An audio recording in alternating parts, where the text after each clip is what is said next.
Hello everyone, welcome back to my channel Pooja classes. तो कैसे हैं आप सभी? आई होप कि आप सभी अच्छे होंगे। तो आज हम पढ़ेंगे हमारा किंडरगार्टन मेथड क्या होता है। तो किंडरगार्टन से ही हमें समझ में आ रहा है, किंडर का मतलब होता है चाइल्ड एंड गार्डन का मतलब होता है गार्डन। तो इसलिए हम कह सकते हैं बच्चों का बगीचा।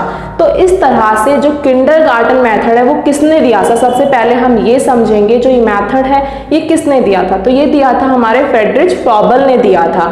और उनका मानना था कि जो बच्चे हैं वो एक बगीचे की तरह हैं। अब वो कैसे?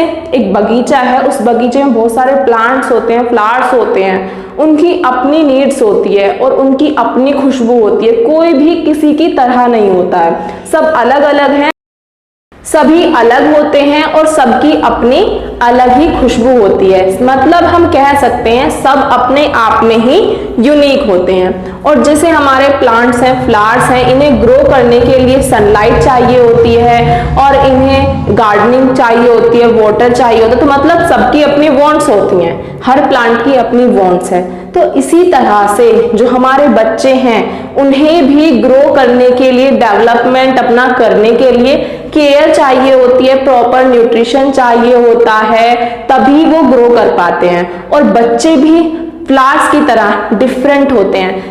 कोई भी दो बच्चे सेम एबिलिटी नहीं रखते हैं, सबकी अपनी एबिलिटी होती है, सबकी अपनी वांट्स होती हैं, सबका जो बिहेवियर है वो भी डिफरेंट होता है। तो इसलिए कहा जाता है कि बच्चों को हमें बगीचे की तरह समझना चाहिए और उनकी वांट्स को पूरा करना चाहिए। तो हमें अपना जो करिकुलम है वो इस तरह से डिजाइन करना चाहिए कि वो बच्चे की जो जरूरत है उसे पूरा कर सके। तो अपने करिकुलम को इस तरह से डिजाइन करेंगे जिससे कि जो बच्चे की जरूरत है वो पूरी हो पाए, तो ये बेस्ट होगा। और इसमें हमारे जो फ्रॉबल थे इन्होंने ये भी कहा था कि बच्चों को ऐसी एक्टिविटी में इन्वॉल्व करना चाहिए जिससे कि वो करके सीख पाए, पहले चीजें करें फिर उससे सीख पाए, जिसे हम कह देते हैं लर्निंग बाय डूइंग। तो जब बच्चों को हम किसी एक्टिविटी में इन्वॉल्व करेंगे तो वो उसे करके सीखेंगे और उससे कुछ ना कुछ सीख लेंगे। तो आई होप, तो फ्रॉबल का मानना यही है कि बच्चे जो हैं वो एक बगीचे की तरह हैं।